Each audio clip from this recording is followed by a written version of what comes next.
My name is Yuval Dvir, work as the global head of business transformation at Skype.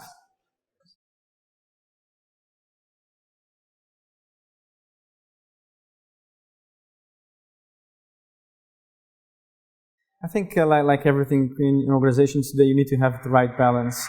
So you can't completely remove yourself from the business in order to provide that objectivity, but you also need to maintain a degree of independence.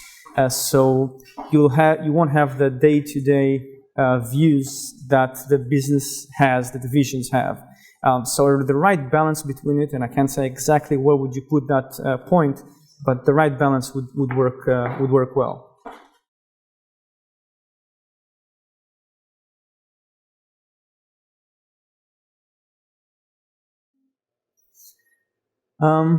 I think strategy has always been the same. Reaching from point A to point B, using the different resources that you have in place, and having enough room for flexibility and adaptivity to change courses. Obviously, the content of the strategy has changed due to the recession, because as opposed to just growing the business, you're trying to sometimes sustain it and make sure that you don't lose more than a certain threshold of market share. But the process of strategy and the strategy execution has very much, I think, remained the same.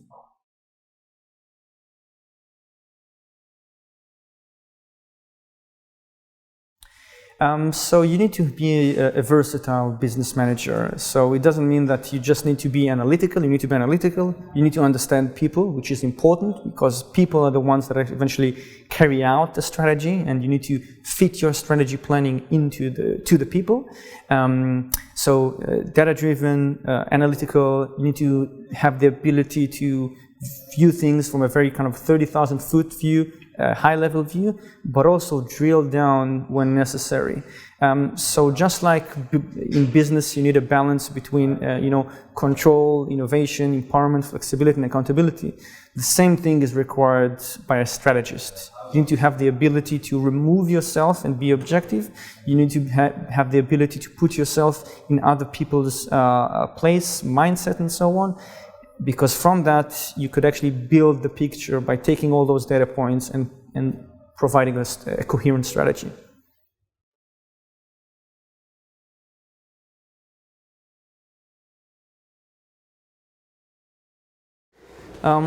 I think like anything in the organizations today, whether you work in marketing, engineering, or any other functions, definitely strategy, the reliance on data and data-driven, and the fact that go-to-market strategies are much faster today because the way that you release products to the market are faster, and you get wider, wider platform of people.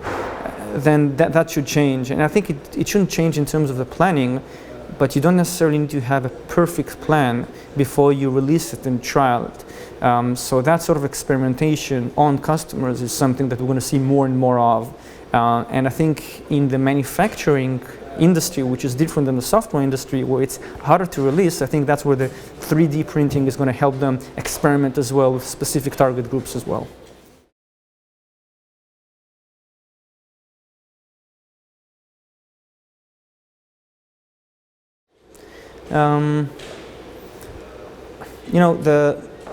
When you do something, right in terms of the strategy, that continues. So you'll still need to.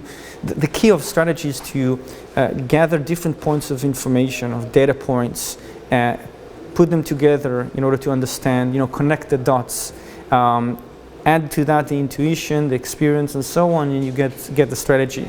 That's not going to change, at least not in the foreseeable future. The way that you do all these activities, what you leverage, what tools and processes, that obviously will change. And also the frequency of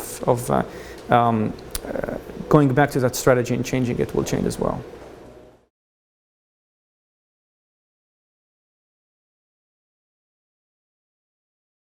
Definitely. Communication is key, and you learn that time and time again, primarily because we need to understand that organizations are a human phenomenon built of people, and you need to communicate them, and that doesn't mean necessarily one form of communication. There are several forms of communication, social communicating also within organizations such as Yammer, but communication is king.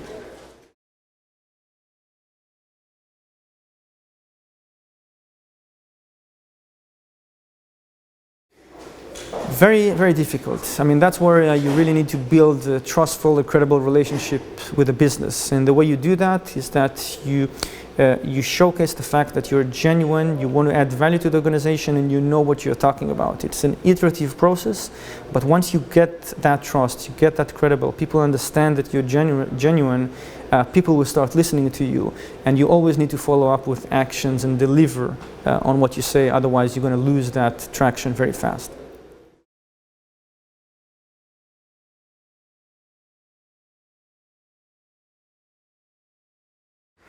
That's a very good question, and I don't think there's a one universal answer for it. It really depends on the culture of the organization and the people involved. I honestly think that strategy should be under the chief operating officer. If you have a strong chief operating officer who is not connected too much to the day-to-day activities but can adopt a high-level view, that's important because he can take he lives in the day-to-day activities, but he can take that forward-looking view from his strategy team and be the one that connects them with day-to-day operations. So it's crucial to keep strategy not too far away from the business.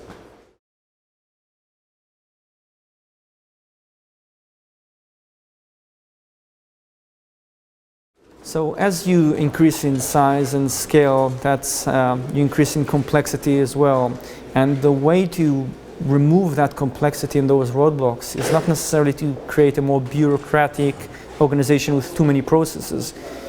And the way you do that, you find the least necessary amount of processes and tools and elements that you can introduce to the organization, have the control and the accountability that is necessary, but have that option of ability and agility, which is crucial. And in an agile environment, it's very easy. It's an iterative process, releases, more frequent releases, and that's how you reduce the risks. But I think that sort of methodology should go also to other areas as well. And obviously, you know, add the common sense of business, and that's how you can change as well.